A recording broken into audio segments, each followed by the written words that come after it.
ei tunnista. Mõistlik kommunaalteenuste nii-öelda hinnastamine, vesi, soe, korraldus, jäätmete puhul näiteks.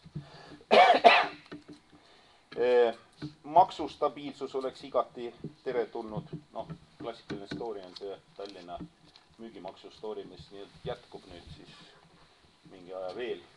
No, ausalt öeldes jättes nüüd selle politiseeritud aspekti siin asjast kõrvale, aga lihtsalt kujutage nüüd ette seda ettevõtjat seal all, eks ole, kes peab nüüd kord nii kord kolmandat moodi toimima edasi-tagasi. Ja selle ümber nii-öelda päris palju läheb ressurssi kaduma. Koormiste igasuguste kohaliku omavalitsuse poolt sisuliselt peale pandavate, see ei ole mingi saladus, te tegelete sellega peale kõik igapäevaselt ettevõtlusele igasuguste koormiste mõistlikkus, ehk siis see Brežnevi pakikese loogika, et kui sa tahad siin ettevõtlust arendada, siis tee seda teist või kahene kolmandat, eks ole, muidu me sulle seda eriti ei taha anda. Noh, sellise suhtumisega nüüd küll ka põhjuseks on jällegi rahapuudus, kuna me nii-öelda omavalitsus oma funktsiooni täites ja oma rolli täites ei ole võimeline seda tegema, siis ta leiab, et ettevõtja peaks seda tegema, kes nagunii on juba teatud määral väga tihti nii-öelda konkurentsi mõttes teatud handicapiga, sest ta lihtsalt nii-öelda see ettevõtluse ääremaal, eriti ettevõtluse arendamine ei ole lihtne teema. Ja siis veel täiendavad koormised loomulikult seda ettevõtluse konkurentsivõimekust vähendavad. Kindlasti oleks hea, kui igasuguste teenindusmüügiregulatsioonide puhul kehtiks mõistlikkuse ja stabiilsuse printsiip. Meil on viimasel ajal läinud moodi ülereguleerimine. Igal tasandil me räägime sellest, et see on ainult riigi tasandi haigus, ega ikka ei ole. See on iga tasandi haigus. Ei ole ainult nii, et meil parlament teeb 80% seadus iga aasta ümber seda tundub natukene juba probleemsena tegevusena, aga ka allpool toimub üksjagu omavalitsustes näiteks selles suunas. Kindlasti oleks abi nii-öelda kaadri koolitamisel teretulnud. See on jälle väga tihti võimaluste taga, aga mitte ainult võimaluste taga, see on igasuguste programmide väljaajamine näiteks, kus on omavalitsus vaja sõna kaasa võtta. Lõppkokkuvõttes ju tegelikult taandub asi suhteliselt lihtsale, see on sellele, et oleks hea elukeskkond, mis hoiab inimesi paigal, see annab ettevõtlusele nii-öelda sisendit kui ka turgu koha peal.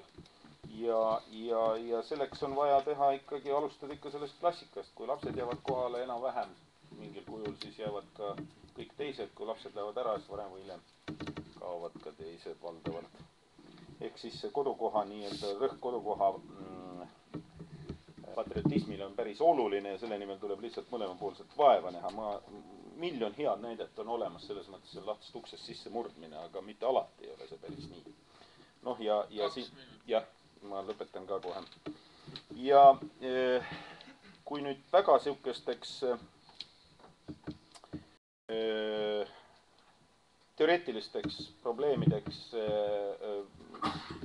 jääb aega, siis mõni asi võiks olla selline näiteks, et võiks olla selle finantsautonoomia kindlustamiseks, mis kaheldamatult on üks omavalitsuse selgeid tunnuseid, võiks olla näiteks kogu tulumaksu laekumine kohalikku omavalitsusse, kus juures varem või hiljem meil siin ka ettevõtetele midagi välja mõeldakse, iseasi, kas see kui nüüd kohe juhtub, aga mõne aja pärast nagunii koormatakse ettevõtted ära täiendavalt uuesti tulumaksu mingil kujul.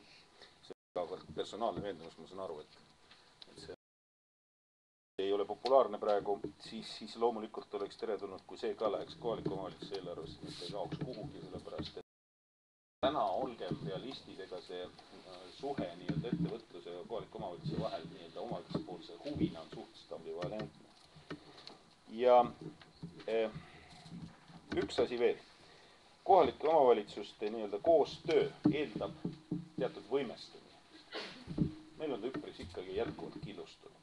Siin minister Seeder tõi näiteks näiteid, kuidas toimusid mingid ühinemised kuskil nii-öelda olemasolevad administratiivsed maakonnapiirid ei kehtinud erinevatel põhjustel, see demokraatia on teine teema, aga see näitab, et tegelikult toimuvad mehhanismid, mis ütleme niimoodi, et on funktsionaalse iseloomuga, mitte ei ole nii-öelda administratiivse iseloomuga, mis tähendabki seda, et noh, et võiks nagu väga sellist funktsionaalset koostööd, mis ületab administratiivseid piire, ka maakondlikke sealhulgas, võiks sellele nagu rohkem rõhku panna ühtepidi, teistpidi ausalt öeldes. Noh, see suuruse teema on nii klassikaline teema, et noh, Sulev tuletab meelde, et mis ajast meil see teema laual oli, eks ole.